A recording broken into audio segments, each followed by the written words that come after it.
Ada hutang ya? Atau masih ya? Halo? Kelompok dua kemarin sudah beres? Kalau Sudah sudah, Ibu. ya sekarang berarti yang manual sudah. Manual itu berarti pakai Excel dan SPSS. Terus perhatikan ini, saya pesan saudara minggu depan harus sudah install Lisrel semua ya. Nanti kita belajar apa namanya analisis jalur itu pakai Lisrel ya. Pakai SPSS juga bisa. Pokoknya minggu depan Lisrel sudah harus diinstal ya. Kalau ada kesulitan nanti apa ke lab aja ke MCC minta tolong diinstalkan atau minta masternya ya. Untuk kuliah begitu. Nanti saya bilang Pak David juga. Oke, saudara, kalau tidak bermasalah, saudara bisa download dari Google, kemudian atau cari yang versi student begitu, atau cari yang free untuk 1 bulan gitu ya. Nah, ini silahkan, tidak apa-apa ya, bisa untuk belajar 1 bulan free itu kayak saya kira bila tidak usah beli, aduh beli mahal sekali. Ya, nanti minta masternya atau download dari Google, terus di-run sendiri, diinstal sendiri ya. Oke, saya kira itu pokoknya minggu depan harus sudah siap karena nanti segera kita pakai ya. Ya, sekarang yang kelompok berikutnya yaitu tentang analisis kovarian. Silahkan dipersiapkan. Saya buat supaya bisa presentasi semua. Oke, ya sudah silahkan.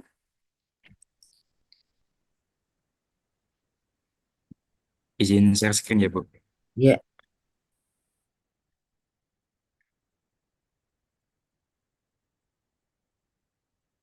belum keluar. Nah, proses ya. Sudah kelihatan.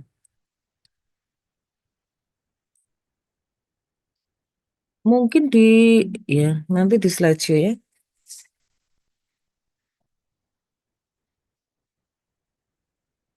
Analisis varian kovarian, analisis ANA-KOVA.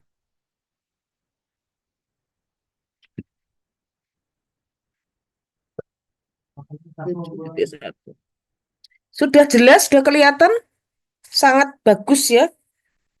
PPT-nya saudara membuatnya kontras jadi enak dilihat ya. Silahkan. Oke, baik, izin kami mulai, Bu. Ya. Assalamualaikum warahmatullahi wabarakatuh. Selamat pagi teman-teman dan Bu Mariani. Perkenalkan, kami dari kelompok 12 ingin menyampaikan materi mengenai ANA-KOVA. Sebelumnya perkenalkan, saya Galih Kusuma dengan NIM terakhir 011.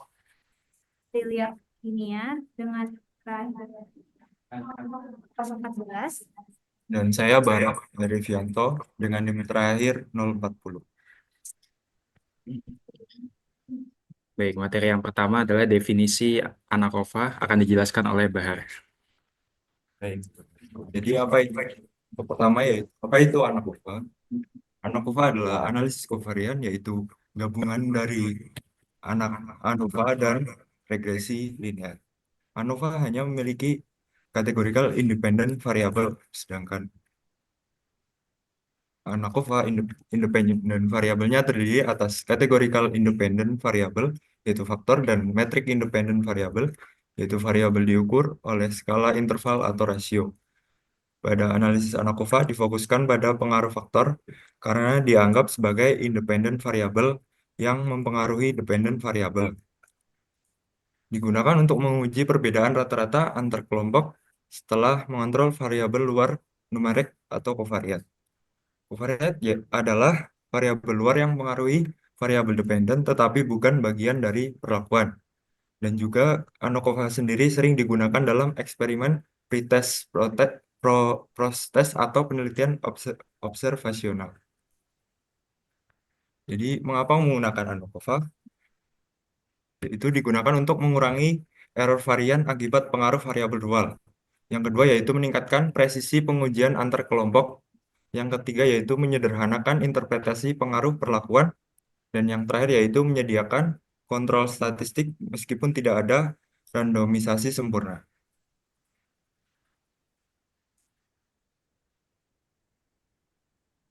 Untuk model ANOVA-nya yaitu seperti itu, dengan penjelasannya yaitu YIJ yaitu sebagai pendapatan mahasiswa pada kelas ke I dan contoh yang ke J. Untuk MIU-nya sendiri yaitu rataan keseluruhan pendapatan. Untuk tau I-nya yaitu pengaruh perlakuan tetap dengan kendala sigma MIU ya, tau tau I sama dengan 0. Untuk gamanya yaitu koefisien regresi hubungan antara Y dan X. Untuk IJ-nya yaitu sama dengan faktornya. Untuk XIJ-nya yaitu sama dengan konstanta dan epsilon EIJ-nya sama dengan error atau independen N-nya. Sebelum kita melakukan ujian ANOVA, kita asumsikan yaitu pertama data berdistribusi normal, yang kedua yaitu varians dalam kelompok homogen, yang ketiga bentuk regresinya linear, yang keempat koefisien arah regresi tidak sama dengan 0, dan yang terakhir yaitu koefisien arah regresi homogen. Untuk struktur variabelnya dari ANOVA, jenis variabel yaitu A, definisinya yaitu variabel independen atau variabel bebas.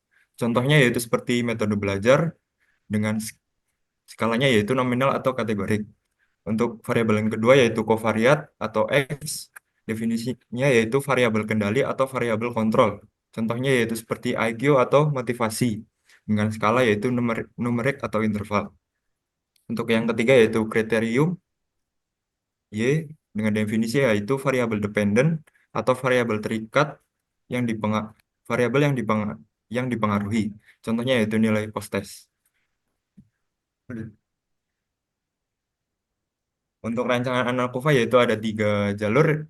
Yang pertama untuk satu jalur seperti itu. Bedanya hanya bedanya pada X-nya. Kalau satu jalur X-nya 1, kalau 2 jalur X-nya 2, kalau 3 jalur X-nya 3. Iya.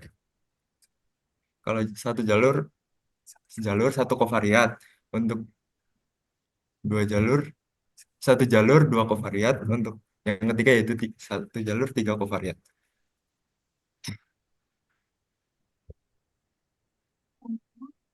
Membahas masalah untuk mengukur masalah. Pertama yaitu membuat hipotesi. 0 yaitu μ1 sama dengan μ2. Atau tidak ada perbedaan antara μ1 dan μ2. Yang kedua adalah satunya yaitu μ1 tidak sama dengan μ2 atau adanya perbedaan antara μ1 dan μ2. Yang kedua adalah membuat tabel kerja ANOVA. Ini bersifat opsional, tetapi sangat membantu jika kita melakukan uji ANOVA secara manual. Dengan tabel statistiknya, tabel faktor A dan totalnya. Jika memiliki 2 faktor, yaitu melakukan perhitungan. Di sini ada 5 perhitungan, yaitu perhitungan sumber variasi total, sumber variasi dalam, sumber variasi antara, menghitung derajat kebebasan, menghitung harga F, dan membuat tabel rangkuman. Dan keempat, kriteria pengujian. Di sini jika tolakkan 0 jika FA atau harga F itu lebih besar daripada F table jika menggunakan manual. Jika menggunakan Stop dulu, stop ya. Mungkin saya jelaskan dulu. Jadi ANOVA ini gini ya, supaya saudara paham, nanti ngitung-ngitungnya silahkan saudara yang yang pelajari sendiri gitu. Sebentar ya. Jadi gini, Kemarin kan kita belajar yang two-way ANOVA ya. Two-way ANOVA itu, two-way ANOVA itu gini. Ya, sebentar.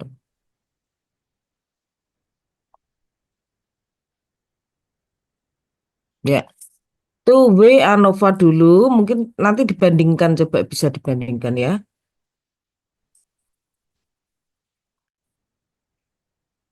Kalau two-way ANOVA kemarin itu, jadi begini, kalau two-way ANOVA ya.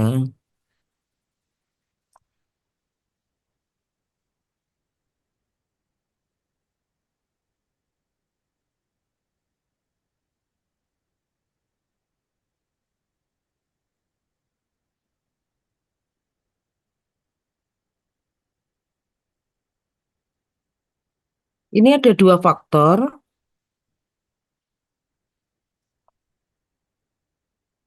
Nah, faktornya apa misalnya ya?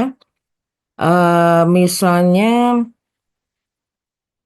metode pembelajaran dan ini faktornya misalnya SD, SMP, SMA begitu ya. Sorry, sorry, sorry. Nah,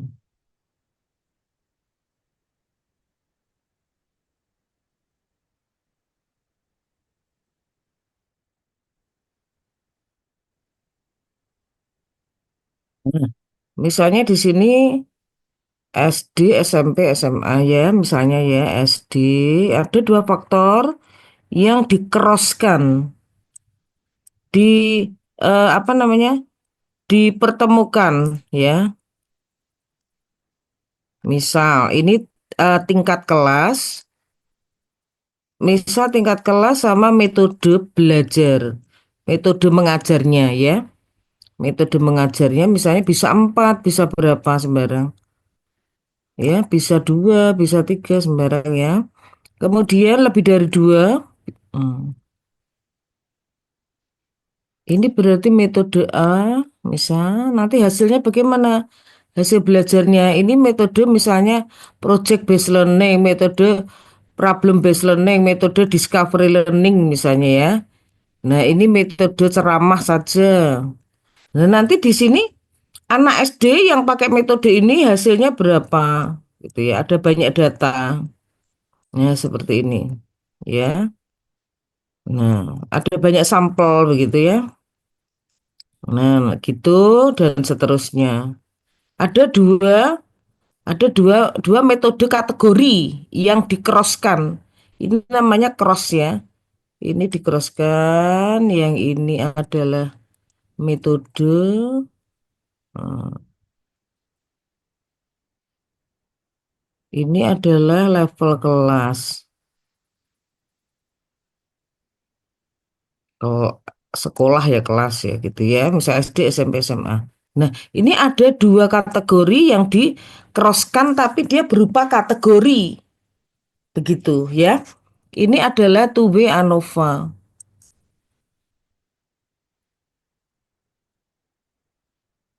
Nah, ini two-way ANOVA. Terus kemudian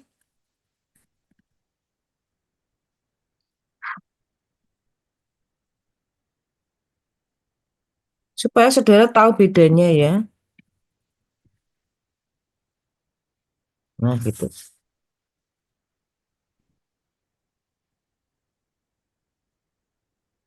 Ini tadi aku nggak turunkan dulu kursornya ya. Jadi dia ikut turun.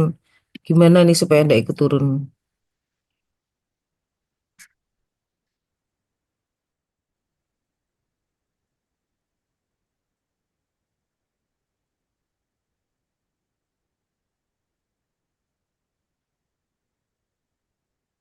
Nah, terus berikutnya yang ini kalau yang supaya saudara tahu bedanya, yang satunya lagi adalah ANACOVA ya, analisis kovarian.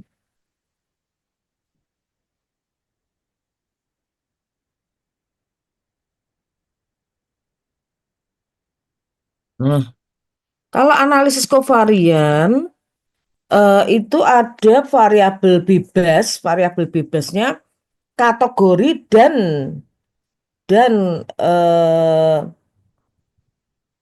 interval ya. Jadi X1 ada, misalnya ini contoh, ini ada X1,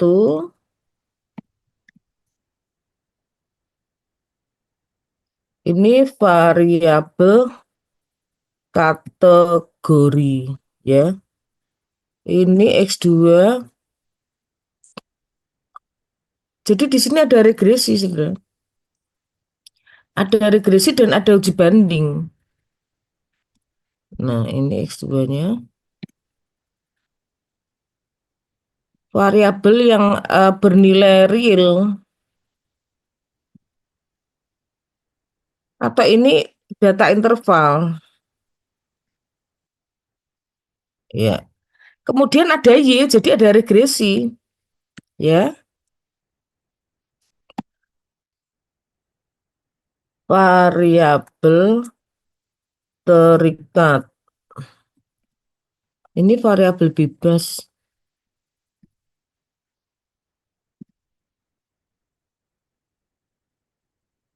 Ini variabel bebas.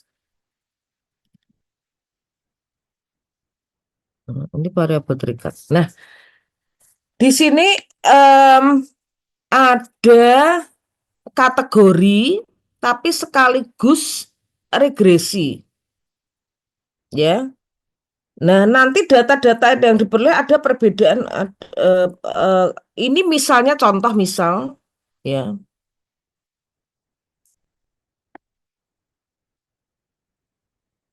Nah, contoh misalnya X1 adalah variabel yang menyatakan misalnya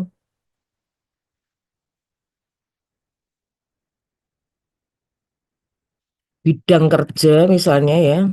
Karena dia kategori bidang kerja. Kelas A, B, C juga bisa. Ya, misalnya pemasaran, bagian keuangan, bagian apa namanya, pegawaian kepegawaian misalnya gitu ya, SDM gitulah misalnya bagian SDM. Ini ada yang bagian sumber daya manusia, ada bagian pemasaran dan ini kategori. Nah, ini bernilai real yang ini misalnya adalah insentif ya, atau kompensasi atau insentif atau gaji ya, insentif. Ini boleh dikatakan penghasilan gitulah ya, insentif. Nah, ini kan rupiah, saudara, ya. Ini datanya interval. Ini datanya kategori, kita beri nama kategorinya adalah misalnya ini adalah P, pemasaran, keuangan, SDM. Nah, gitu. Ya, ini data interval, gajinya berapa. Nah, variabel terikatnya adalah kepuasan kerja, misal. Kepuasan kerja juga diukur.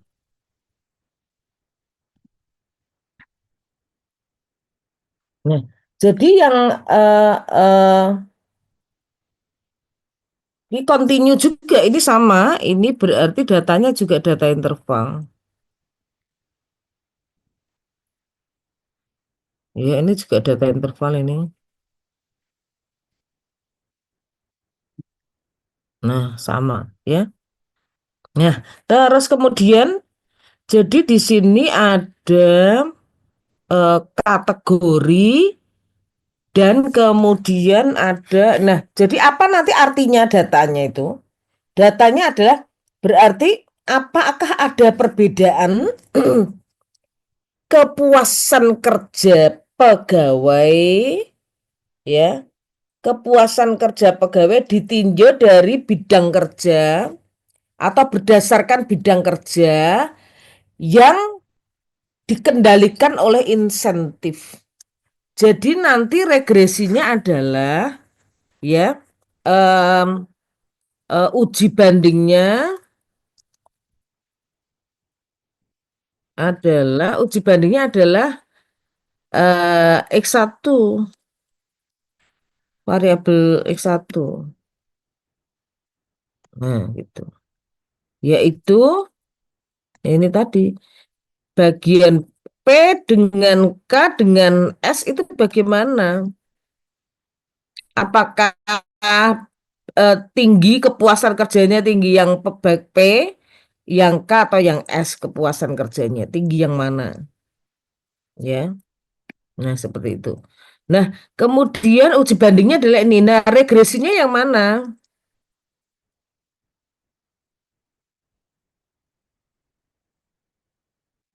Adalah X2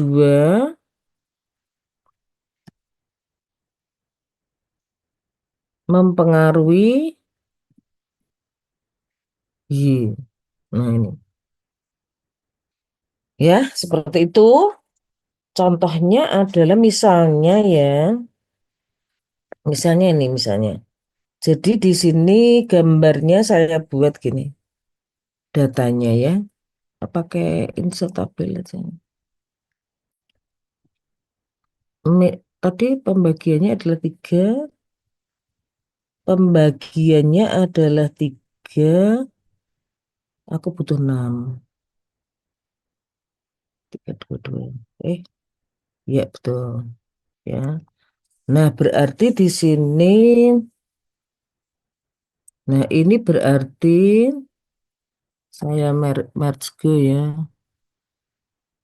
Nah, ini adalah bidang kerja.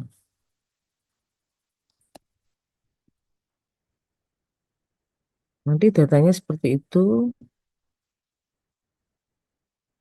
Nah, bidang kerja di sini ini saya gabung.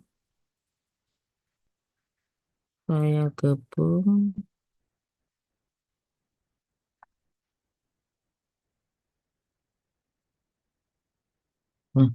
ini bidang kerjanya adalah pemasaran, ya,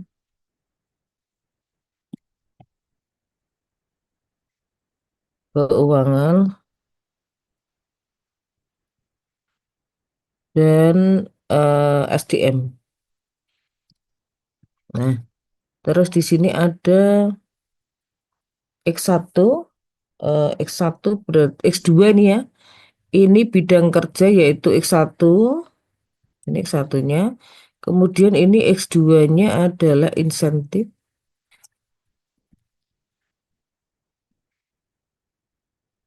Ini insentif mengakibatkan kepuasan kepuasan kerja. Hmm.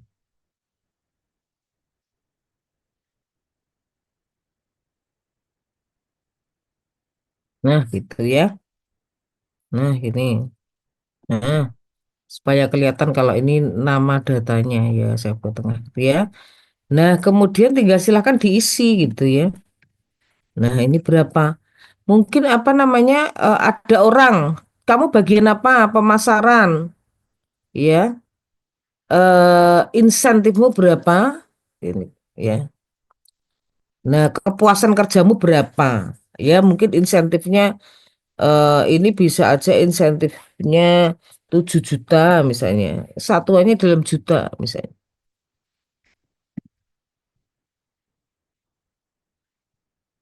Ini kepuasan kerja biasanya 0 sampai 5 ya. Ini berarti 7. Terus ini kepuasan kerjanya 4,5 misalnya. Ini bergerak dari 0 sampai 5. Biasanya gitu ya. Nah, ini 4,5. Nah, terus orang kedua gajinya 8 juta, kepuasan kerjanya bisa saja cuman 4,7 misalnya ya. Misalnya ini 9, ini bisa saja malahan tidak terlalu puas ya. Nah, dan seterusnya ini bisa diisi, bisa diisi, bisa di. Oh, dia itu bagian pemasaran, ada lagi yang bagian keuangan ya. 8,5. Ini bisa 8,5. Ini 5,1, 5 enggak bisa ya. Biasanya mungkin ya tergantung datanya ya. Nah, ini kamu bagian SDM. gajinya 9,1 misalnya. Ya, kepuasan kerjanya 4,3. Begitu ya. Nah, oke, saya kira ini sudah cukup jelas ya. Jadi apa namanya? Ada ada bidang kerja ini X2, ini X1, ini Y. Ini bidang kerjanya adalah X2. Sudah jelas saya kira ini, ya. Nah, seperti itu. Jadi ada gabungan antara itu dengan itu adalah uji banding, tapi di dalamnya ini ada regresi, ya. Jadi uji bandingnya yang mana ini ya. Jadi ini uji bandingnya. Ini banding ini, banding ini. Ini ada ANOVA nih. Ya, tapi di dalamnya ini adalah uji bandingnya 3 ya.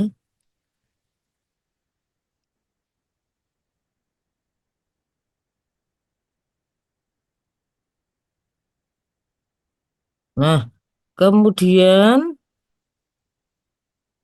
di dalamnya ini ada regresi. Jadi gabungan regresinya yang ini. Nah, ini regresi.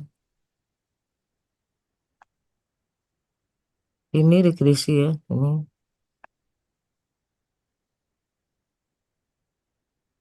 Ya. Nah, nanti H0 H1-nya adalah H0 H1-nya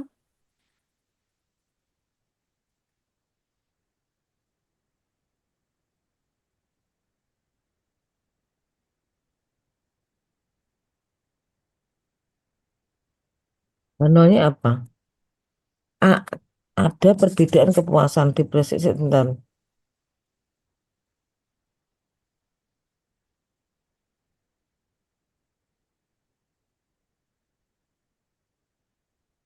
Nih, tidak ada perbedaan, tidak ada perbedaan kepuasan kerja atau X, tidak ada perbedaan kepuasan kerja X2 ya terhadap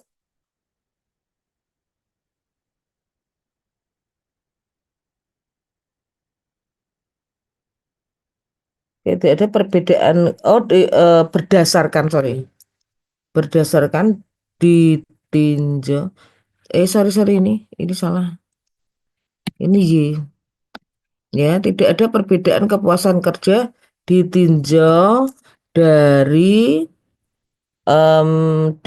bidang kerja, ditinjau dari bidang kerja X2 ya, X1 ya,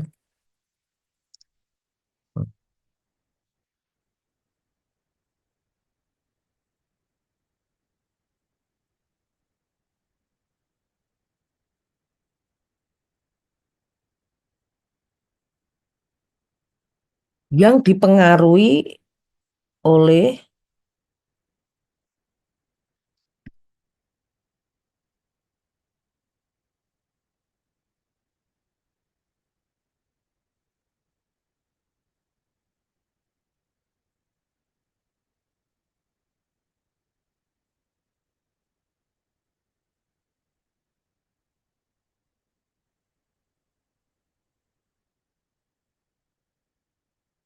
ya. Nah, begini, tidak ada perbedaan kepuasan kerja atau kepuasan kerja ditinjau dari bidang kerjanya yaitu X ini, ditinjau dari bidang kerja yang dipengaruhi oleh insentif atau dipengaruhi atau dikendalikan.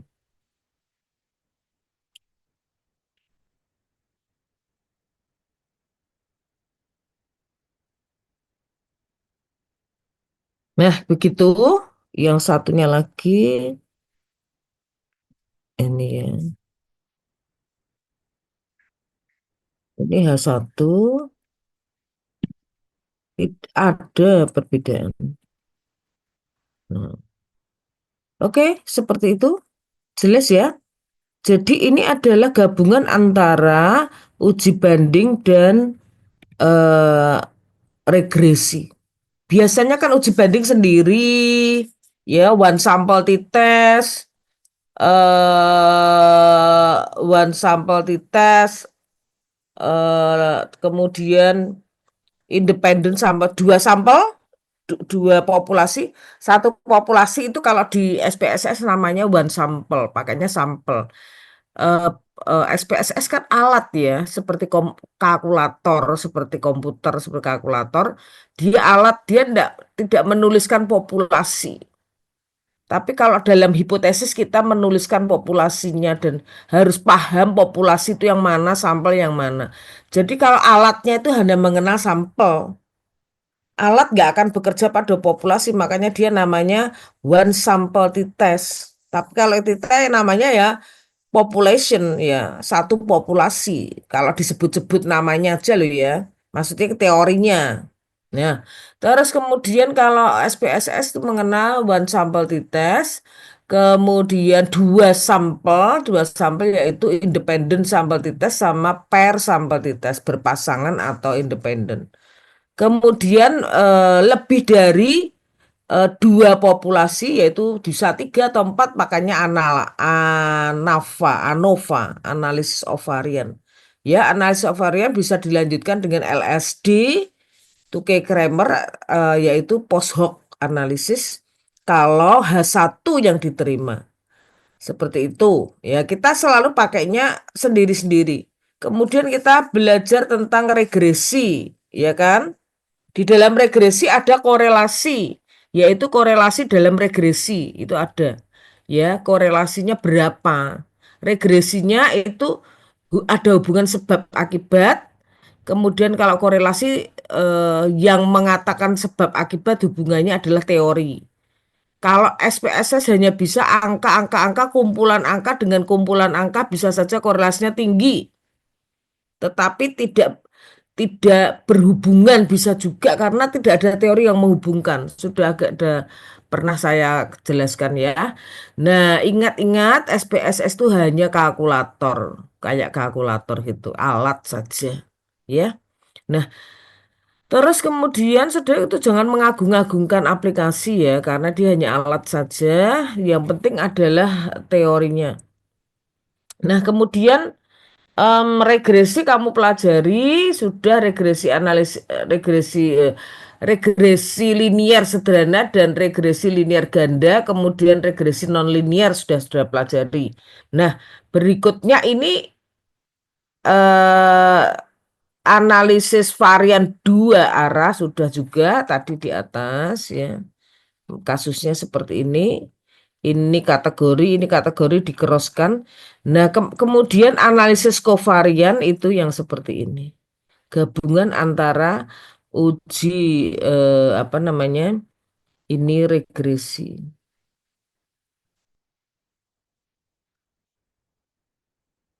Nah, ini regresi yang. Nah, ini juga regresi. Ini sudah jadi satu nih regresi ya. Ijonya ini regresi.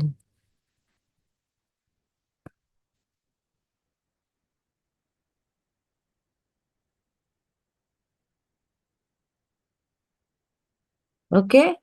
Nah, sudah cukup jelas ya. Oke, kalau sudah nanti hitung-hitungannya silahkan saudara ya. Ini konsepnya. Konsepnya seperti ini. Ujinya seperti ini ya. Oke, saya kira cukup. Lanjutkan silahkan presentasi lagi. Baik, Bu. Izin saya share screen ulang ya, Bu. Ya.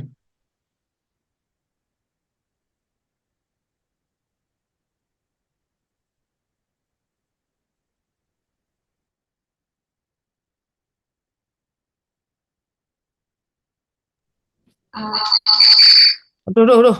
Itu kok langkah-langkah atau tidak langkah-langkah? Memang sengaja itu gimana? Eh. Kok nggak pakai H? Oh, maaf, gue typo sih, tolong. Langkah kayak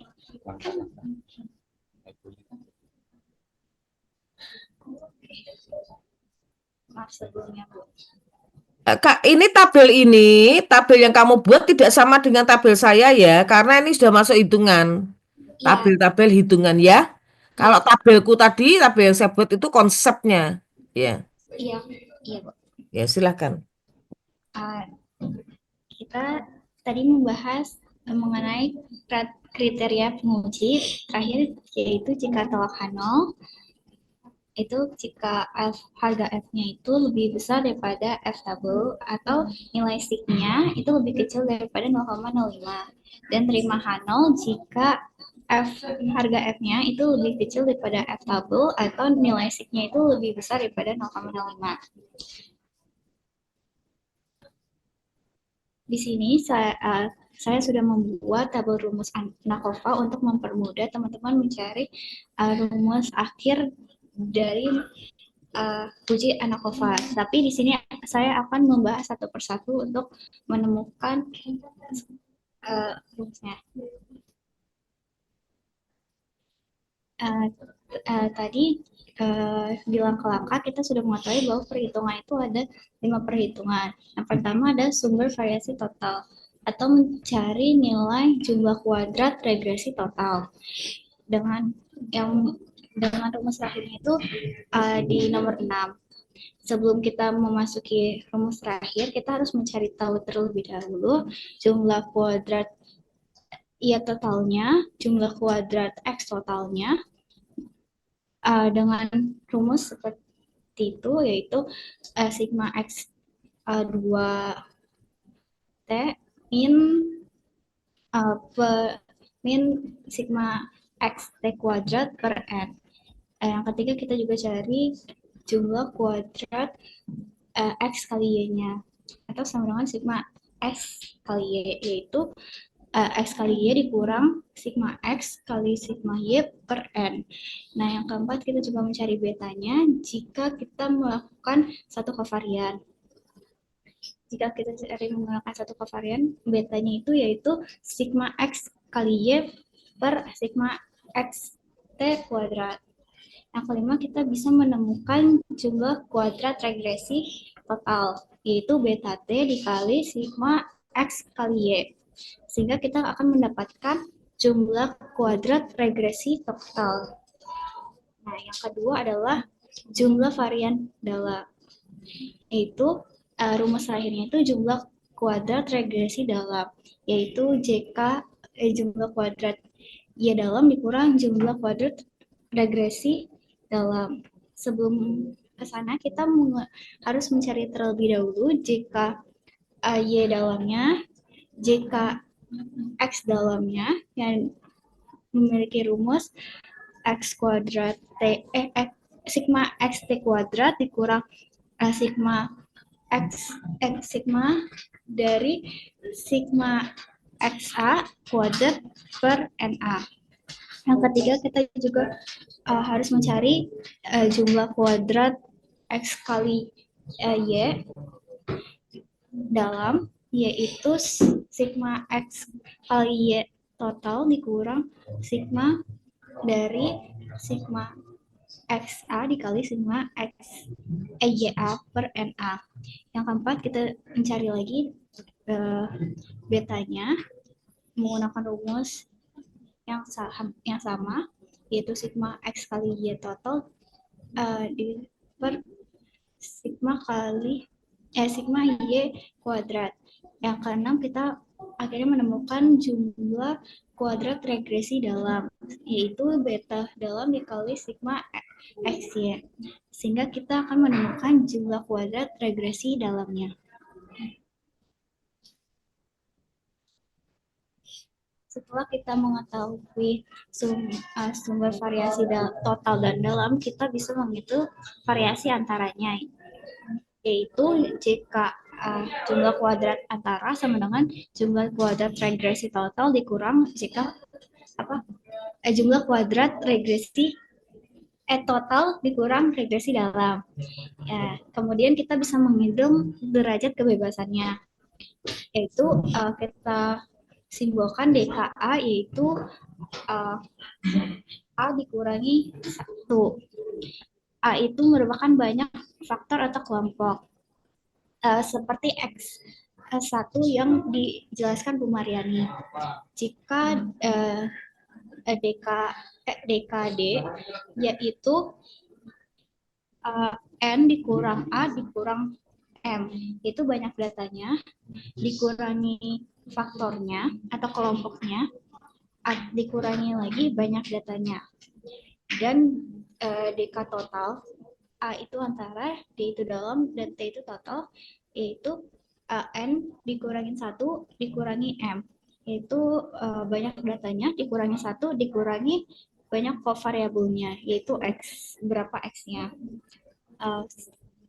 Yang ke itu menghitung rata-rata kuadrat atau RK-nya. Itu RKA atau RK dalam sama dengan JKA, hasil JKA itu yang sudah kita cari dibagi DB atau DK itu sama dibagi DB atau derajat kebebasan antara. Kemudian jika RKD atau dalam sama dengan DK dalam JK dalam dibagi derajat kebebasan dalam. Kita sudah mengetahui RK dan RKD, sehingga kita bisa menghitung harga F atau F-nya, yaitu RKA dibagi RKD. Jika kita sudah mengetahui semuanya, kita bisa membuat tabel rangkuman ANOVA seperti pada gambar.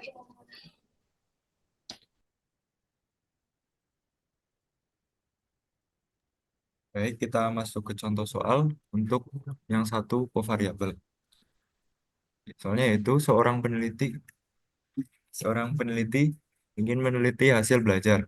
Setelah dikendalikan oleh skor tes IQ yang kita lambangkan dengan X, apakah terdapat perbedaan hasil belajar antara siswa yang mengikuti pembelajaran dengan metode kooperatif, dengan metode ceramah, dan pemberian tugas.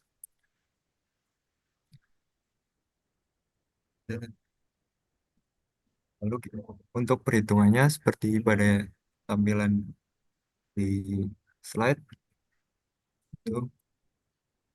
Untuk pertama yaitu membuat hipotesisnya. Untuk kanalnya Stop Mi1 dulu, stop dulu.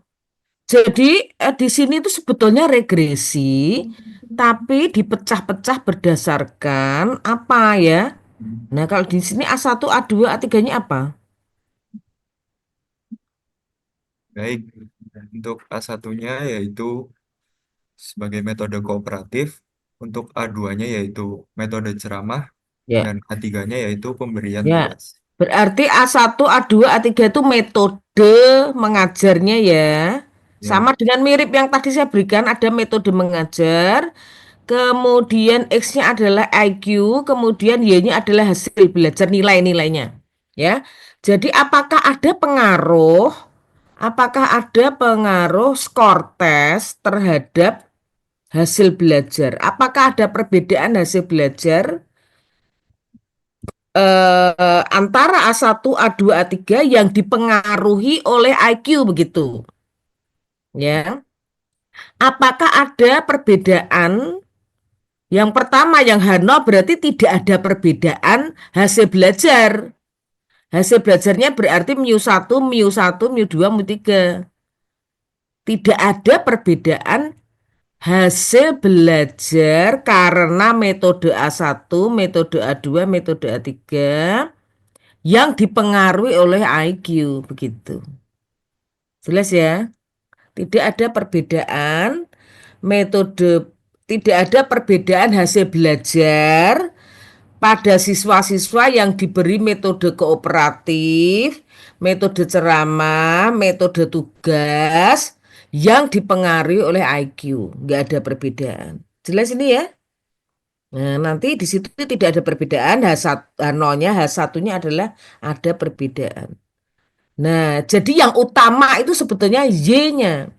Perhatikan kalau ada regresi yang penting itu Y-nya ya. Adakah perbedaan apa gitu Y? Ap- adakah perbedaan variabel Y pada kategori X1 yang dipengaruhi oleh X2? Begitu. Oke, silakan dilanjutkan. Baik, Bu. Tabelnya coba lihat. Kamu kamu X-nya berarti apa itu? X-nya berarti IQ. Lihat tabel. X-nya berarti IQ, Y-nya Iya, Bu. adalah hasil belajar, A1, A2, A3 adalah kategori.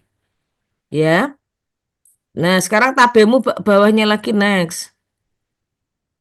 Ya sudah, itu apa yang diberi nama X? X-nya adalah IQ, Y-nya adalah Y-nya adalah hasil belajar.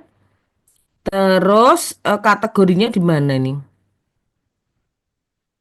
A1, A2, A3 di bawahnya ya.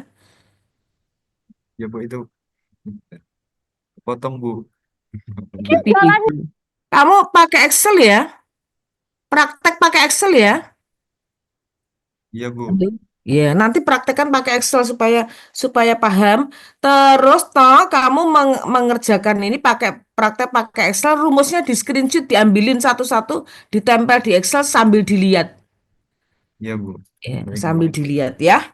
Jadi kan tidak asal ngitung ini, tapi rumusnya mana kadang-kadang kan sulit dilihat. Saya maunya mungkin nanti muncul berdampingan atau mungkin di screenshot ditempel di situ untuk dilihat aja ini lo pakai rumus yang ini, hasilnya ini pakai rumus yang ini gitu ya. Diambilin satu-satu gitu ya.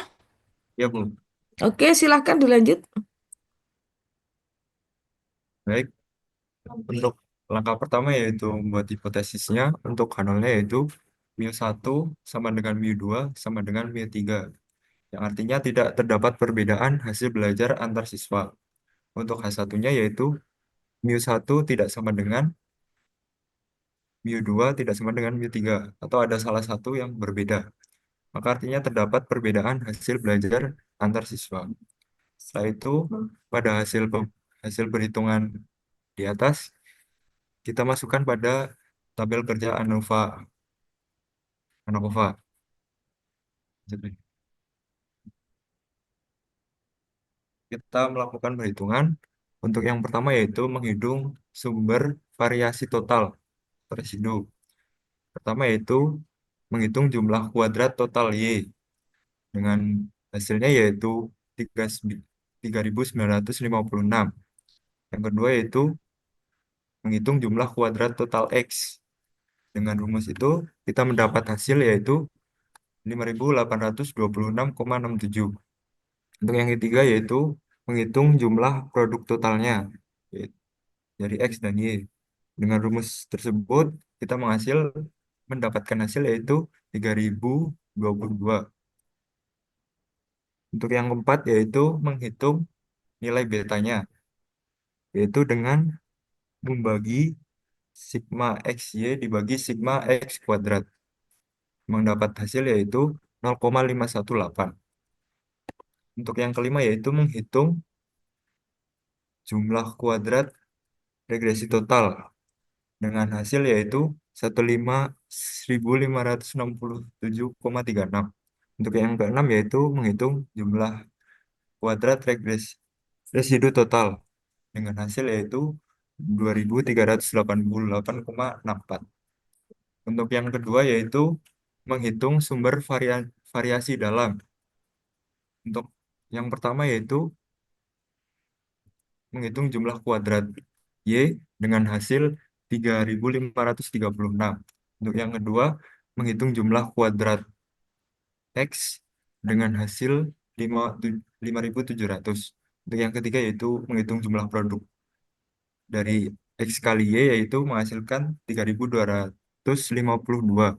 Lalu kita menghitung beta dalamnya yaitu mendapat hasil yaitu 0,57. Untuk jumlah kuadrat regresi dalam, kita mendapat hasil yaitu 1855,35. Untuk jumlah kuadrat residu dalam, kita mendapat hasil yaitu 1680,65. Selanjutnya yaitu menghitung sumber variasi antar dengan mengurangi jumlah kuadrat residu total dikurangi jumlah kuadrat residu dalam, yaitu mendapat hasil yaitu 707,992. Lalu kita menghitung derajat kebebasannya. Untuk derajat bebas antar hasilnya yaitu 2, untuk derajat bebas dalam yaitu 26. Lalu kita menghitung rataan jumlah kuadrat dari A dan antara dan dalam dengan mendapat hasil yaitu untuk rataan jumlah kuadrat antar yaitu 353,996, untuk rataan jumlah kuadrat dalam yaitu 64,64.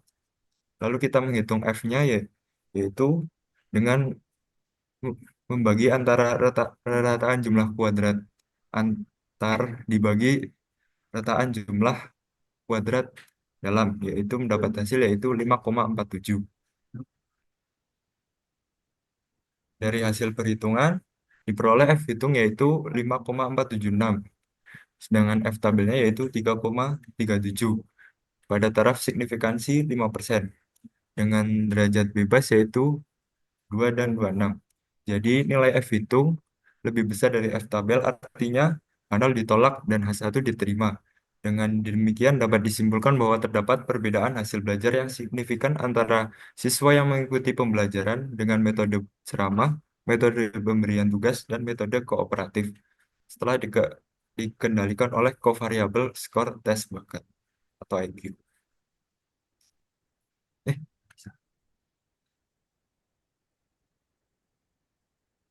Selanjutnya, berikut ini contoh soal dua kovariabel, yaitu dikendalikan oleh dua kovariabel atau 2x. Soalnya, seorang guru ingin meneliti perbedaan hasil belajar setelah dikendalikan oleh tes minat bakat, X1, dan motivasi berprestasi. Apakah terdapat perbedaan hasil belajar Y antara siswa yang mengikuti pembelajaran dengan metode konvensional A1 dan metode kooperatif. Di sini kita bisa mengetahui bahwa ada metode pembelajaran yang faktornya, dan X1, X2 adalah kovariabel yang akan kita regresikan dengan Y, dan kita akan bandingkan antara metode konvensional dan metode kooperatif. Nah, di sini kita lakukan terlebih dahulu membuat hipotesisnya, yaitu H0-nya mu1 sama dengan mu2. Ya, tidak terdapat perbedaan hasil belajar antara siswa. Yang ke H1-nya yaitu mu1 tidak sama dengan mu2, yaitu terdapat perbedaan hasil belajar antara siswa yang menggunakan metode konvensional dan kooperatif. Di sini kita menghitung manual dan membuat tabel kerja ANOVA untuk mempermudahkan kita untuk menghitung rumus selanjutnya. Di sini kita melakukan perhitungan sama seperti satu kovariatif, tetapi di sini kita tidak langsung menghitung beta. Kita menghitung dulu jumlah kuadrat Y, jumlah kuadrat X total, jumlah produk Y kali X, dan kita menambahkan satu rumus lagi, yaitu jumlah kuadrat X kali X1 dikali X2. Kemudian kita mendapatkan hasil jumlah kuadrat Y totalnya itu 96,95, jumlah kuadrat X totalnya, yaitu untuk X1 kita mencari 2X, untuk X1-nya kita mendapat 41, dan untuk X2-nya kita menggunakan kita mendapatkan 26,95. Di sini kita juga menghitung jumlah kuadrat X kali Y. Kita menghitung 2 kali juga.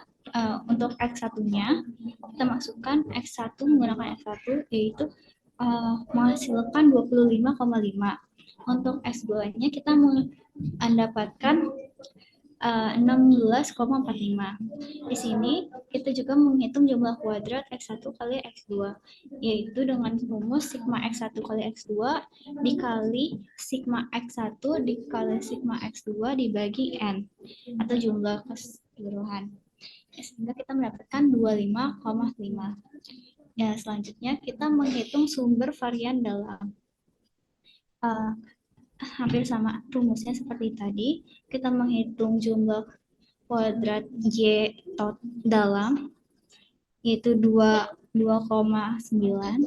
Untuk menghitung jumlah kuadrat X dalam, itu kita mendapatkan 40,8 untuk X1-nya dan 24,5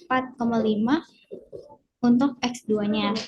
Selanjutnya kita menghitung juga jumlah kuadrat XY, yaitu X1 kita mendapatkan 26,4 dan X2-nya kita mendapatkan 19,6. Di sini kita ada rumus tambahan lagi, tidak seperti di X1. Kita juga menghitung kembali X1 jumlah kuadrat X1 X2 dengan rumus X1 sigma X1 dikali X2 dikurang sigma dari sigma X1 dalam dikali sigma X1 dalam per N, atau total keseluruhan, sehingga kita mendapatkan 24,8.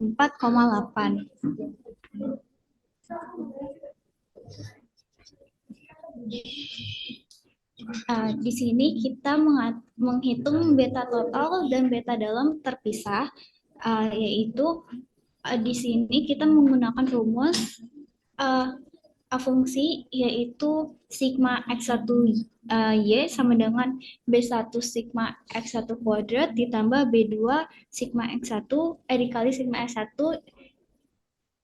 ya X1. Di sini kita sudah mendapatkan jika sigma X1 Y yaitu 25,5 sama dengan sigma X1 kuadrat itu 41, kita kalikan B1 ditambah 25 kali sigma X1 kali X2 yaitu 25,5 dikalikan B2. Sama seperti untuk X1, kita gunakan untuk X2, kita masukkan semua hasil yang kita dapatkan.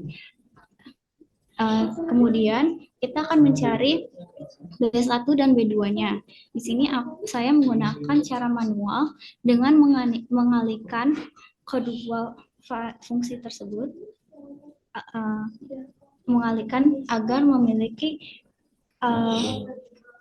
angka yang sama dan dapat dikurangkan. Di sini saya untuk X1-nya saya mengalihkan dengan 26,95. Dan untuk dapat berasal dari angka terakhir yang mengalihkan B itu 26,95. Yang untuk X2-nya saya mengalihkan dengan 25,5 dengan didapatkan dari angka koefisien dari variabel B2. Di sini setelah dikalikan semuanya kita mendapatkan B2 itu sama dengan 0, sehingga kita bisa mencari B1-nya, yaitu B1-nya 0,5558. Setelah kita mendapatkan B1-nya, maka kita bisa mencari B2-nya dengan memasukkan B1 ke salah satu fungsi, salah satu variabel. Selanjutnya kita mendapatkan B2. Nah, selanjutnya kita menghitung beta dalam. Sama seperti beta total, kita hanya mengambil data-data tersebut dengan data yang berada di tabel variasi dalam. Sehingga kita mendapatkan 26,4 sama dengan 40,8 B1 tambah 24,8 B2. Kita kalikan dengan 40,5 yang kita dapatkan dari koefisien dari fungsi lainnya. Dan untuk X2-nya kita terdapat 19,6 sama dengan 24,8 B1 ditambah 24,5 B2 kita kalikan dengan 24,8 yang berasal dari koefisien fungsi yang X1. Sehingga kita kalikan dan kita kurangi dan kita mendapatkan B1-nya itu 0,417932. Setelah mendapatkan B1 kita bisa mendapatkan B2-nya yaitu 0,37695.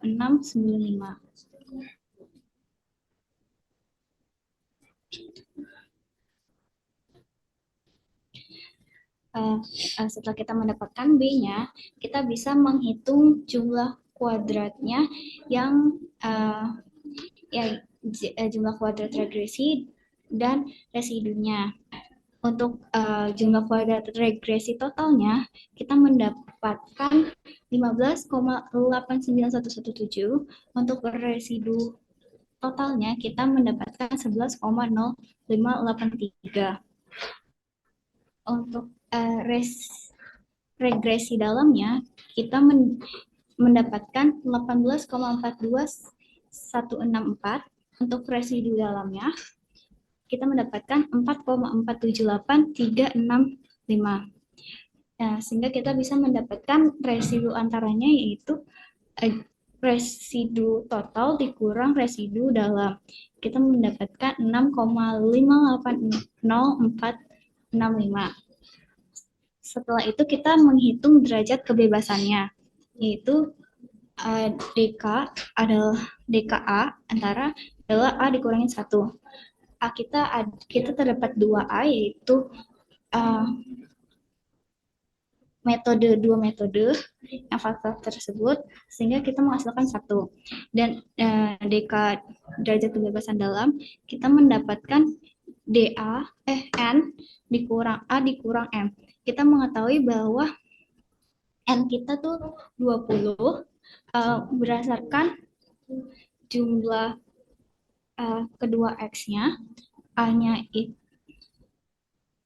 itu adalah 2, dan dikurangi M-nya adalah 1.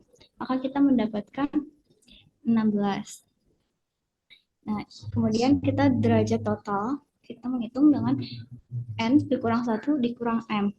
Kita mendapatkan N-nya itu 20 dari X1, jumlah NX1 dan NX2 ya. Dikurangi 1 dan dikurangi 1 lagi, M-nya adalah 1. Maka kita mendapatkan hasil 17. Terakhir, kita selanjutnya menghitung rataan jumlah kuadrat atau RJK. Untuk RJK antara, yaitu jumlah kuadrat antara dibagi derajat kebebasan antara, kita menghasilkan 6,58. Jika kita menghitung RJK dalam, kita menghasilkan 0,279. Nah, setelah itu kita bisa menghitung nilai F-nya, yaitu dengan RK antara dibagi RK dalam. Kita menghasilkan 3,5102. Di sini kita bisa membuat ringkasan tabel ANOVA yang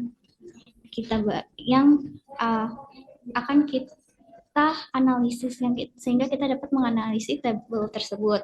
Nah, dapat dilihat bahwa nilai F residu atau F hitungnya itu lebih besar daripada F tabel, yaitu 23,5 lebih besar dari 4,494. Artinya H0 ditolak atau dan H1 diterima, sehingga didapat disimpulkan bahwa terdapat perbedaan yang signifikan antara hasil belajar antara mahasiswa yang mengikuti pembelajaran dengan metode konvensional dan metode kooperatif dengan pengendalian terhadap skor tes bakat dan skor motivasi berprestasi.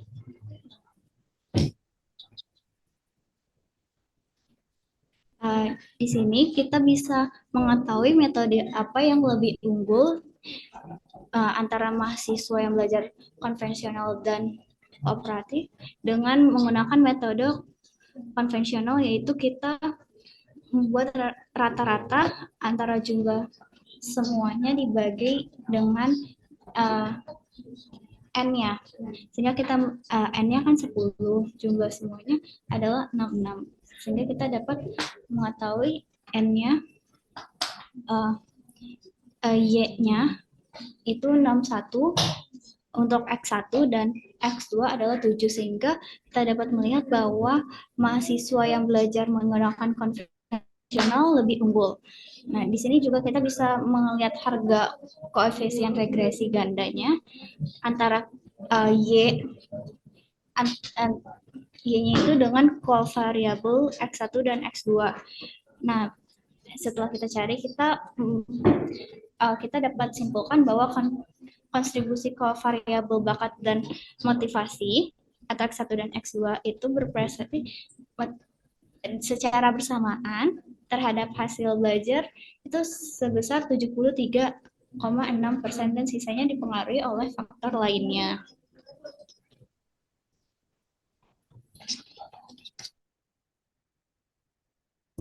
Baik teman-teman, kita selanjutnya akan praktik SPSS. Di sini mungkin saya akan langsung praktik pakai SPSS langsung, jadi saya screen ulang.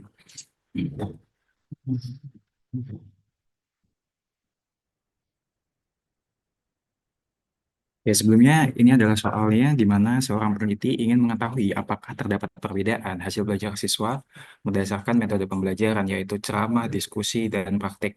Di mana ceramah ini didefinisikan sebagai A1, diskusi itu A2, dan praktik itu A3.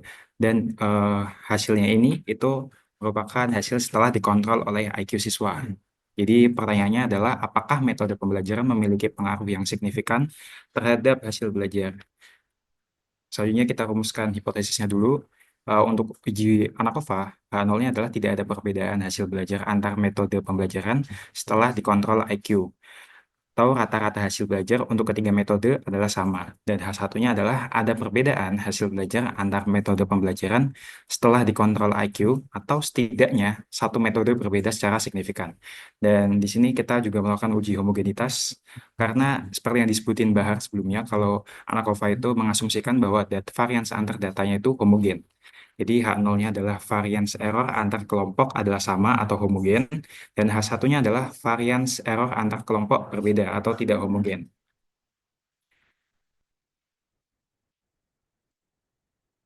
Ya.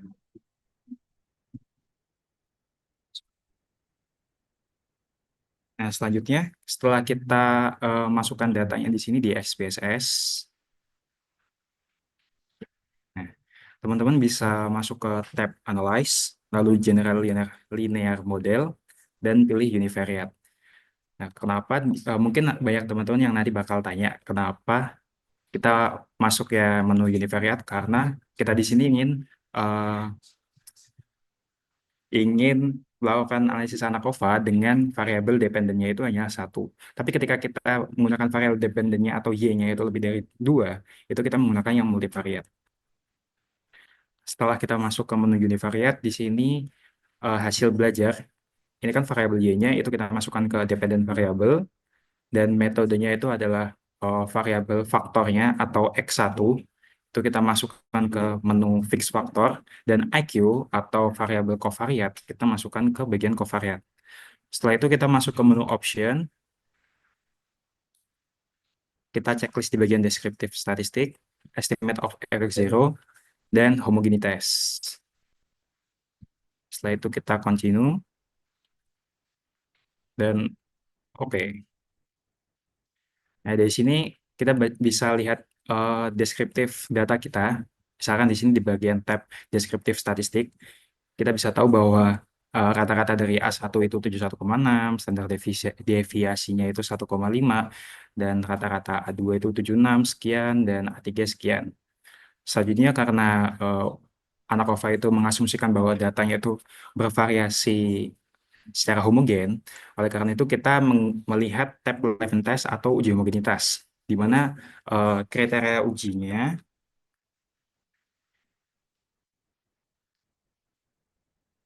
untuk uji homogenitas, kriteria ujinya itu ketika H0 diterima jika nilai signifikan itu lebih dari 0,05 atau varian standar data itu homogen. Nah, karena di sini itu nilai signya 0,515 yang dimana lebih besar daripada 0,05, yang artinya varian antar data yang kita gunakan ini homogen. Dan karena varian antar datanya homogen, kita bisa lanjut untuk mengecek di tab selanjutnya atau uji ANACOVA. Nah, tapi ketika kita menemukan sebuah data yang dimana uji homogennya itu ternyata datanya itu tidak homogen atau nilai signya itu kurang dari 0,05, maka kita sebenarnya tidak bisa untuk memilih tidak melanjutkan uji ANACOVA karena kemungkinan besar data hasil uji ANACOVA-nya itu adalah bias dan kita bisa melakukan tes non parametrik lainnya seperti eh, rank ANACOVA dan sebagainya. Dan selanjutnya karena ini datanya homogen, jadi kita lanjut untuk melihat tab test of between subject effect untuk melihat hasil uji ANACOVA-nya. Karena sebelumnya itu soalnya kan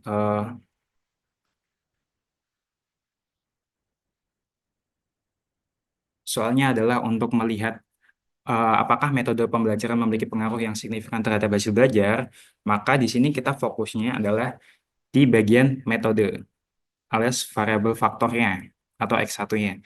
Dan kita lihat apakah nilai signya itu berapa total nilai signya. Dan kriteria ujinya adalah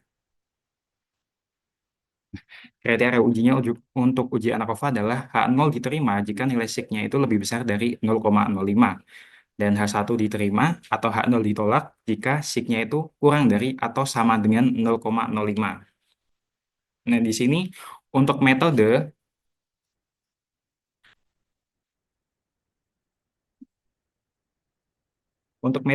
di sini nilai signifikansinya itu 0,116 yang artinya H0 diterima karena dia itu lebih besar dari 0,05 atau tidak ada perbedaan di antara kata-kata data. Dan kalau ini kan ANACOVA itu eh, merupakan gabungan dari uji regresi dan ANOVA, dan di sini tuh ada yang namanya partial eta square. Ini mirip dengan R square kalau di regresi, di mana ini tuh merepresentasikan apakah seberapa baik variabel yang diamati itu mempengaruhi variabel dependen. Jadi di sini partial eta square dari metode adalah 0,575 0,578 yang artinya variabel metode itu mampu menjelaskan 57,8% variasi dari variabel dependen. Nah, yang tadi itu kalau kita praktekkan menggunakan satu kovariat dan selanjutnya kita akan menggunakan tiga kovariat.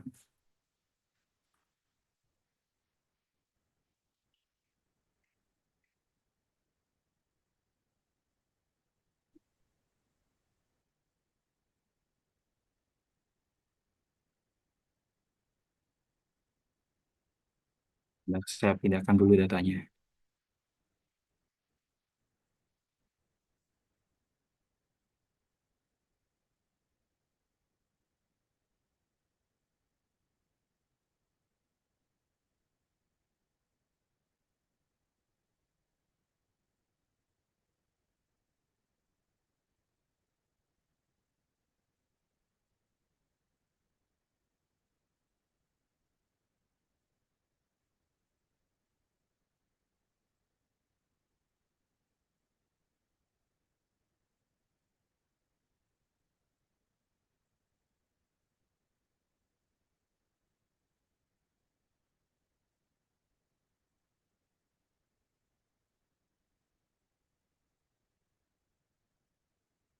Jadi di sini soalnya adalah setelah dikontrol oleh IPK, IQ, dan bakat numerik, apakah asal jurusan siswa, yaitu IPA dan IPS, berpengaruh signifikan terhadap nilai statistik.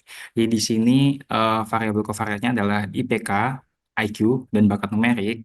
Faktornya atau X1-nya itu merupakan jurusan, dan variabel dependen atau Y-nya itu nilai statistik. Nah, setelah kita masukkan data di SPSS, kita ke variable view dulu untuk melihat datanya seperti apa. Ini measurement-nya untuk numerik kita ubah dulu ke scale. Nah, selanjutnya seperti yang sebelumnya, kita masuk ke tab Analyze, lalu ke GLM, univariate. Nah, karena tadi bakat numerik dan IPK itu merupakan, IPK, IQ, dan bakat numerik itu merupakan kovariat. Jadi kita masukkan IPK, IQ, dan bakat numerik ke variabel kovariat di sini.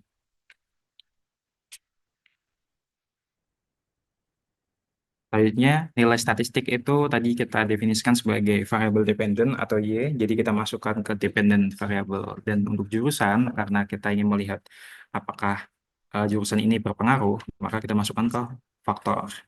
Dan buka tab option, kita checklist descriptive statistik, estimate of fx0, dan homogenitas. Setelah itu kita oke. Nah, di sini kita udah keluar. Kita cek dulu, yang paling utama itu uji homogenitasnya, apakah data ini, variansi antar data ini homogen, dan karena di sini nilai sigma itu 0,670, yang artinya lebih besar dari 0,05, maka H0 diterima atau data bervariasi homogen. Dan karena data homogen, kita bisa lanjut ke uji ANACOVA, dan kita lihat pada bagian tab Test of Between Subject Effect, pada bagian jurusan, karena kita faktornya itu adalah jurusan. Dan kita lihat nilai signya adalah 0,316 atau yang dimana itu lebih besar dari 0,05, yang artinya H0 diterima atau ada perbedaan tidak ada perbedaan kata-kata dari nilai statistik. Dan kita lihat partial eta square-nya seberapa baik variabel jurusan ini menjelaskan variasi antar data di variabel dependent. Di sini kita bisa lihat bahwa nilai partial eta square-nya itu 0,773 atau variabel jurusan dapat menjelaskan 77,3% variasi pada variabel dependent.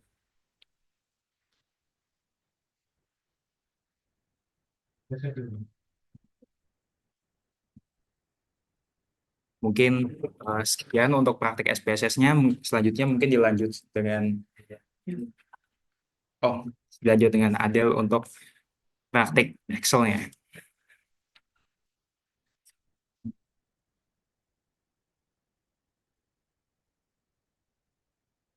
Oke, di sini saya akan memperlihatkan Excel-nya. Di sini kita pertama pada contoh soal dua kovariat terlebih dahulu. Seperti tadi kita terdapat soal untuk ada dua faktor yaitu A1 dan A2, konvensional dan kooperatif, dan kovariatnya itu ada dua, X1 dan X2, IQ dan motivasi belajar. Dan Y-nya itu adalah hasil belajar. Nah, kita di sini membuat tabel terlebih dahulu. Pertama kita buat tabel X1, X2, dan Y. Kemudian kita buat tabel terlebih dahulu seperti ini.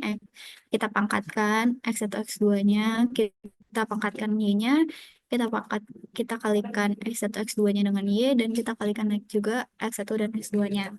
Nah, sehingga kita di sini kita jumlahkan dengan rumus sum, kita jumlahkan semuanya,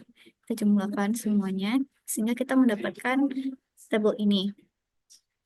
Untuk A2-nya atau faktor keduanya, itu metode pembelajaran kedua itu sama, kita masukkan juga datanya dan kita pangkatkan dan kita kalikan. Kan kalau menggunakan seperti ini, apalagi misalnya datanya lebih dari 10, seperti 50, kan agak bingung ke atas ke bawahnya, maka kita menggunakan tabel kerja ANAKOVA untuk lebih mempermudah kita melihat. Di sini saya juga salin rumusnya. Misalnya sigma X1 berarti 66 dengan rumus sum juga yang berasal dari sini. Nah, di sini kita masukkan untuk A1-nya semuanya itu apa? Itu dari data yang di atas 66 uh, 72 di sini X1 sigma X1 sigma X1 kuadrat.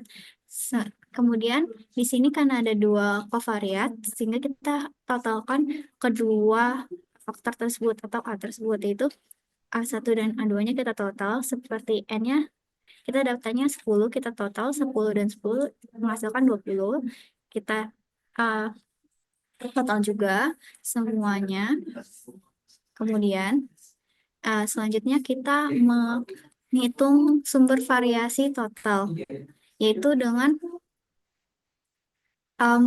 menggunakan data-data dari tabel total yang sudah kita jumlahkan tadi, yang sudah kita cari, menggunakan rumus yang mirip, menggunakan rumus sesuai yang ada di gambar atau yang diberikan. Misalnya berarti ini sigma y sama dengan dikurangi apa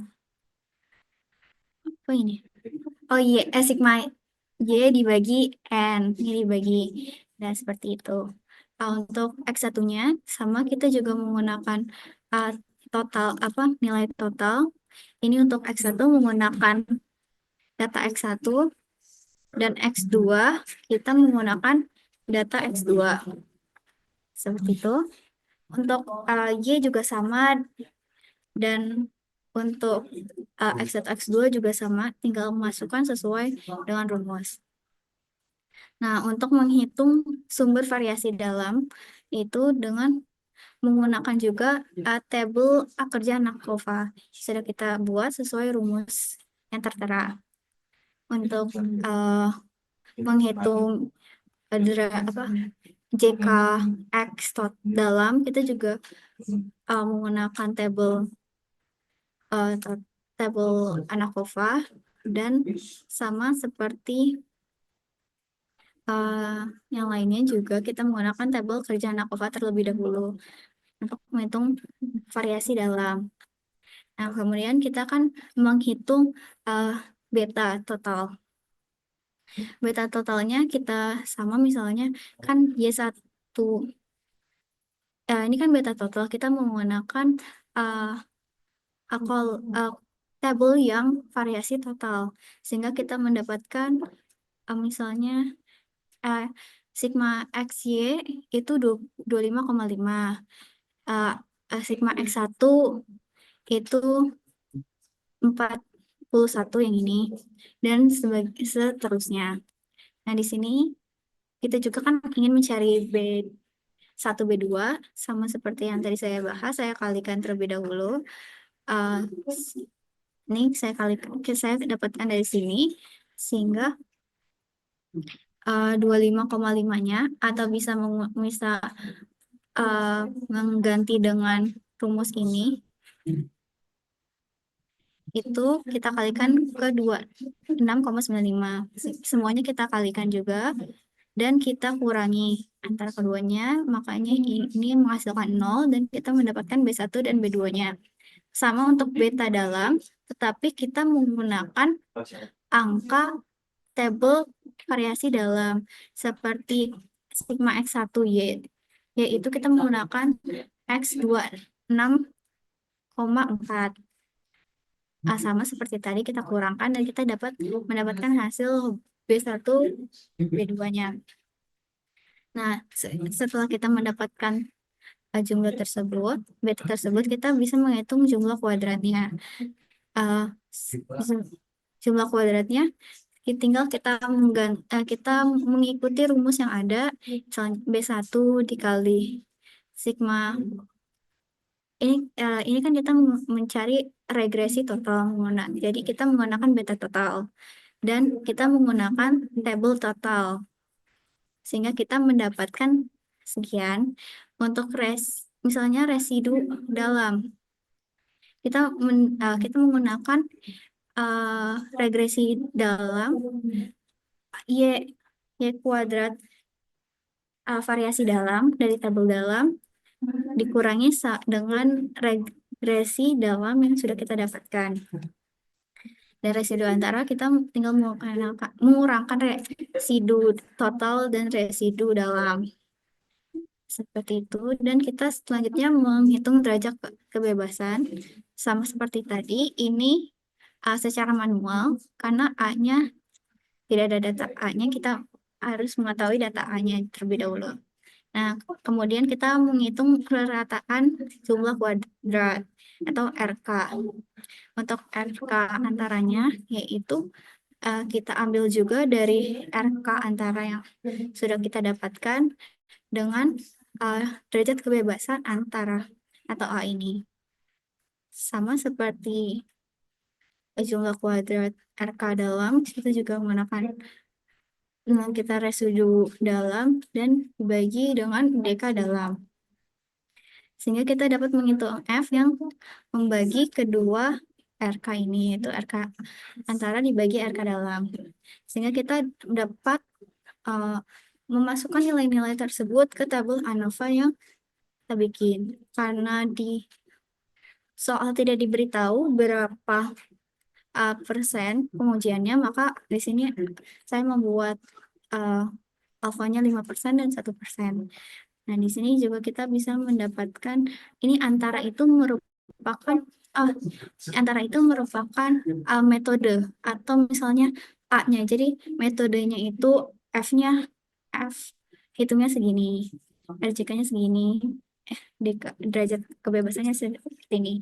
Dan kita dalam itu merupakan error, maka errornya itu kita mendapatkan jumlah kuadratnya segini dan RJK-nya segini. Pada Excel ini kita dapat menganalisis bahwa F hitungnya itu lebih besar dari F tabel, sehingga anomali ditolak dan adanya perbedaan antara kelompok A dengan metode konvensional dan kelompok A2 dengan metode kooperatif setelah dikontrol oleh X1 dan X2. Oke, di sini kita akan membahas lagi contoh jika covariatnya hanya 1.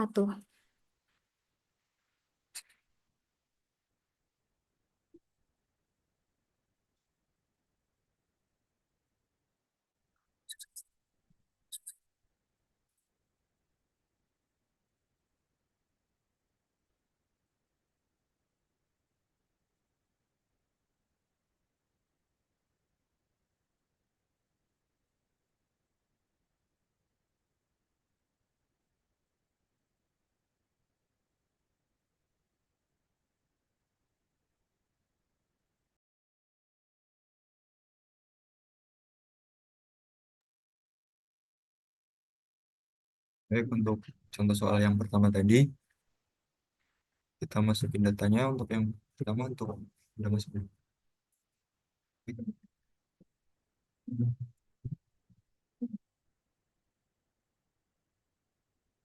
Cek. Baik, untuk contoh soal yang pertama tadi, untuk satu kovariat, untuk faktor yang pertama yaitu A1 sebagai apa tadi? Metode kooperatif, untuk A2 yaitu ceramah, untuk yang ketiga yaitu penugasan. Untuk X-nya yaitu skor IQ-nya, dan Y-nya yaitu hasil belajarnya. Lalu kita masukin ke tabulasi datanya. Untuk X kuad, ini untuk perhitungan X kuadratnya, untuk Y kuadratnya, dan ini X dikalinya. Untuk di bawahnya tinggal dijumlahin semua dengan rumus sum dan dataan dari X-nya. Lalu untuk hasil semuanya kita masukkan ke tabel kerja anak nya supaya mempermudah saat perhitungan selanjutnya. Untuk perhitungan selanjutnya yaitu menghitung sumber variasi total atau residu. Untuk rumusnya itu sudah tertera di situ, tinggal kita enter. Untuk jumlah kuadrat total X-nya, ini dibagi ini, ya. Untuk jumlah produk totalnya,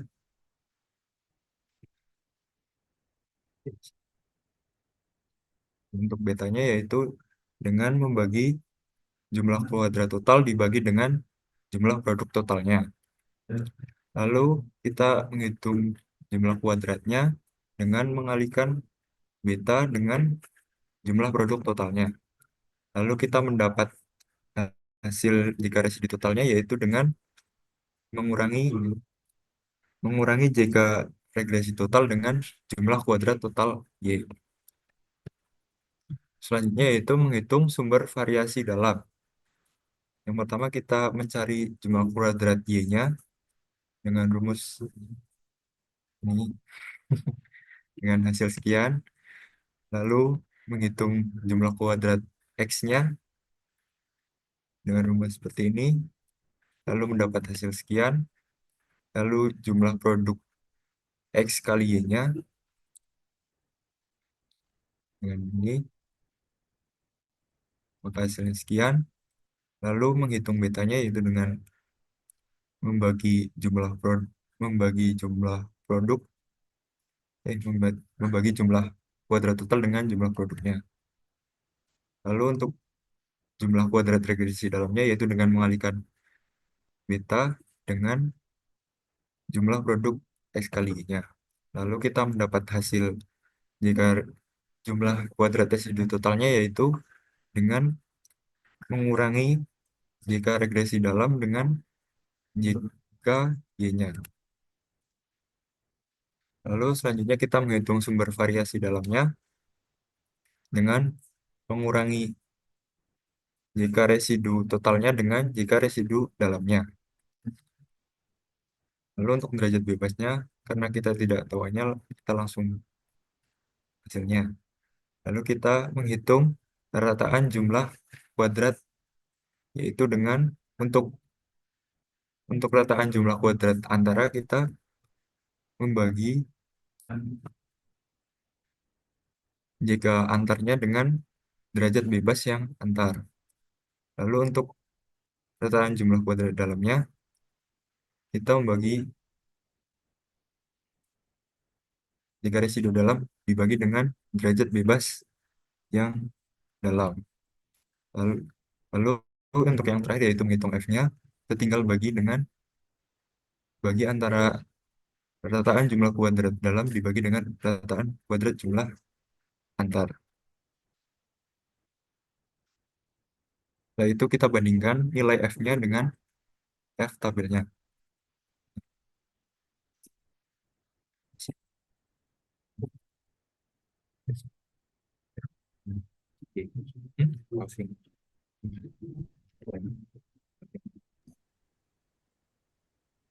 Baik teman-teman dan Bu Haryani, mungkin cukup sekian presentasi dari kelompok kami. Mungkin ada masukan ataupun pertanyaan.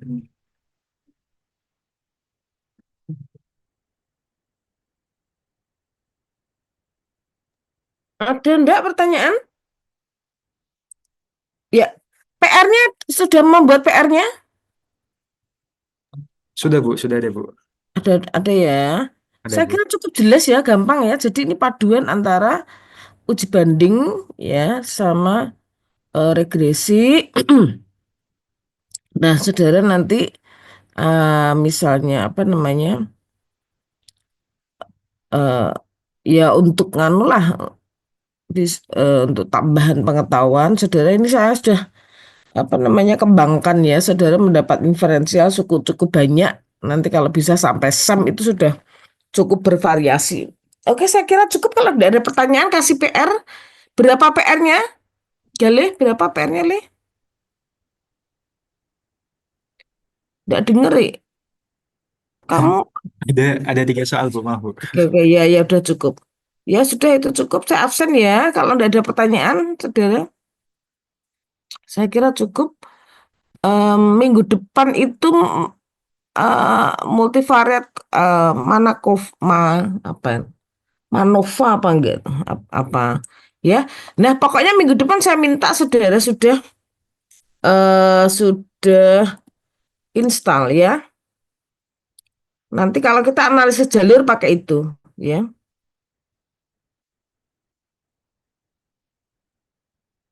Sebentar saya buka si kado.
Disimak supaya bisa cepat. Benigno hadir enggak? Hadir, Bu. Hadir.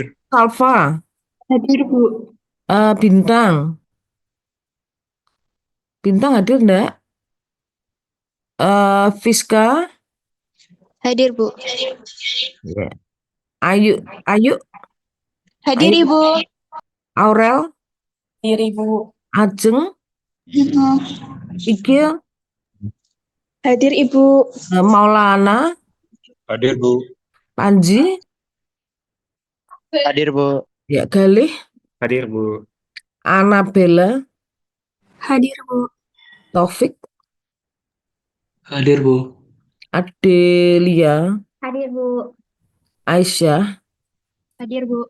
Nisa, Hadir, Bu. Alis, Hadir, Bu. Kanaya, Kanaya hadir, Hadir, Bu. Rizky, Hadir, Bu. Rasika, Hadir, Bu. Arfa, Alferel, Alferel, Alferel hadir enggak?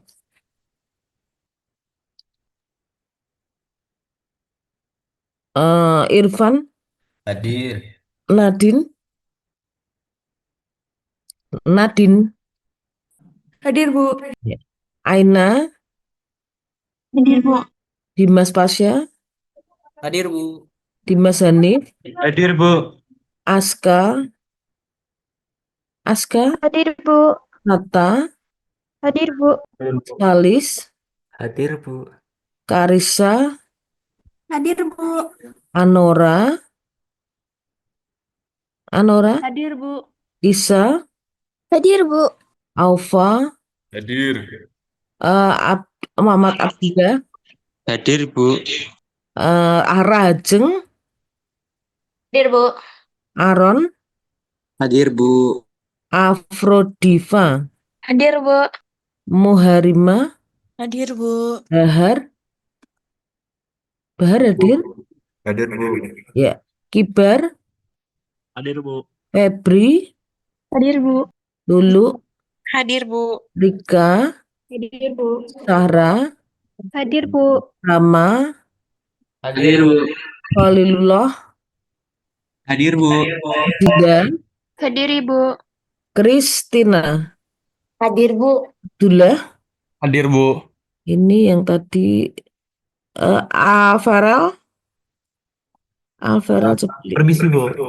Eh, Tadi sound mic-nya hadir. Tadi mic-nya bermasalah. oh iya, sebentar, sebentar, sebentar. Oh, oh iya, Alfarel masuk ya. Di list ada ya. Di list partisipan ada. Se- Bintang ada enggak Muhammad Bintang? Hadir, Bu. Oke. Mic-nya error juga, Bu.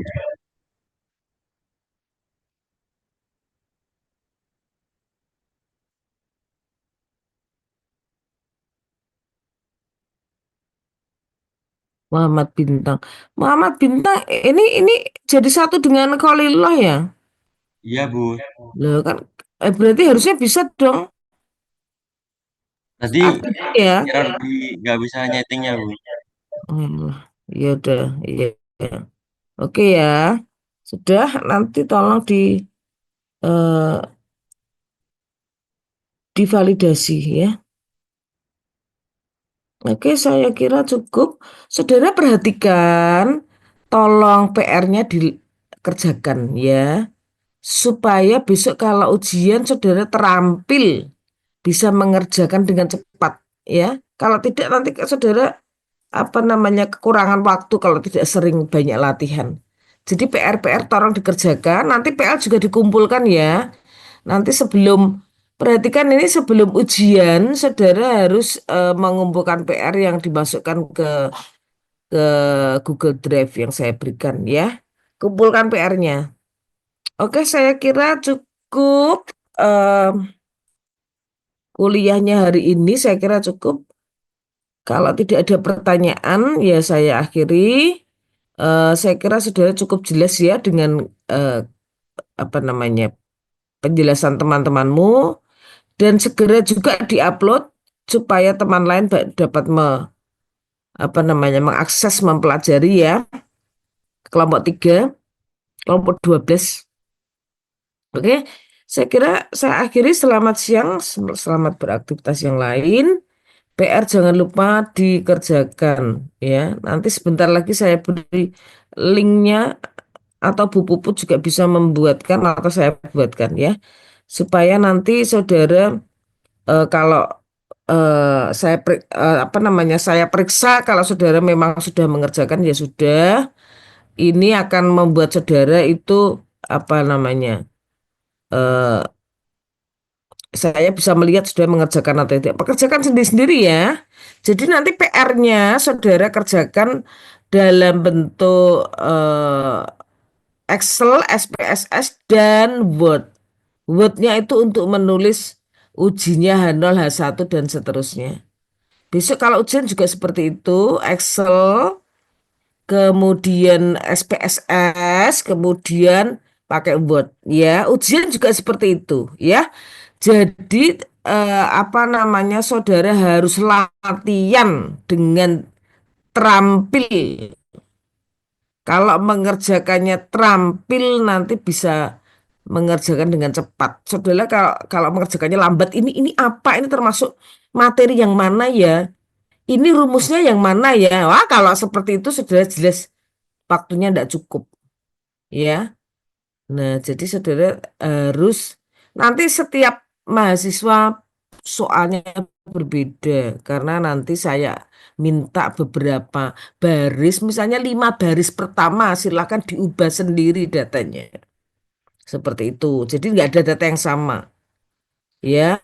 Kemudian juga apa namanya akan saya lihat juga tidak mungkin ada soal yang sama ya kalau saya minta mengubah banyak data misalnya 5 baris atau 10 baris diubah nah itu tidak mungkin ada yang sama ya nah seperti itu ya sehingga saudara tetap harus latihan PR-nya dikerjakan ya eh, seperti itu supaya nanti bisa sangat terampil ya kalau tidak terampil ya tidak cukup waktunya. Oke, nanti ujiannya hanya setengah semester terakhir. Yang depan-depan saya enggak ngulangi lagi lah ya. Nanti lebih penting yang belakang-belakang kan sudah termasuk yang depan. Ya misalnya uji analisis varian kan sudah termasuk t-test dan sebagainya ya, uji banding 2. Hmm, Oke. Ya, ini Salva, Aura, Kristina ya. Jadi satu. Kamu di mana ini di kos apa di rumah? Di Lagi kos. di Rumil, Bu. Di Oh Rumil, iya. Bu. Oh iya. Oke, enggak apa-apa ya bersama-sama. Ya, tapi maksudnya menyimak benar-benar ya. Jadi saudara itu eh, apa namanya kuliah Bu. itu tidak rugi, menyimak benar-benar pasti besok kalau kerja dibutuhkan. Ya, analisis-analisis seperti ini saudara besok kalau kerja pasti dibutuhkan supaya saudara apa namanya bekerja bisa eh, kompeten begitu, maka saudara akan ya akan menguntungkan nanti misalnya dipromosikan dan sebagainya ya. Jadi kuliah itu saudara kalau kuliah ya yang serius ya. Kalau saatnya bermain ya bermain. Tapi saatnya kuliah ya sungguh-sungguh serius untuk masa depanmu sendiri. Iya kan, memangnya untuk Bu Mariani, memangnya untuk Bu Puput. Ya kita kan masa depannya sudah jadi ya. Ta? Saya malah masa tua, ya kan? Nah, oke, saya kira cukup. Saya akhiri PR-nya dikerjakan. Nanti mungkin apa namanya pasti akan saya lihat saudara mengerjakan sungguh-sungguh atau belum ya. Nanti saya berikan buku puput atau saya bisa membuatkan Google Drive-nya untuk wadah PR-PR ya. Oke, saya akhiri. Selamat siang, selamat beraktivitas, semangat belajar ya, saudara masih muda, semangat belajar, bermain ya oke, ya, aktivitas ekstrakurikuler ikut ya. Jadi bersenang-senang ya oke, tapi mengembangkan diri juga penting ya. Jadi kamu tuh nggak jadi orang yang nggak bisa apa-apa. Waduh, payah ya. Nah, gitu ya. Menikmati hidup ya, ya olahraga, ya seni, ya apa namanya keterampilan apapun gitu ya. Nah, Ya, gitu. Bu. Oke, saya kira itu selamat siang. Saya akhiri, saya end meeting ya. Baik, Bu. Terima kasih, Bu. Ya.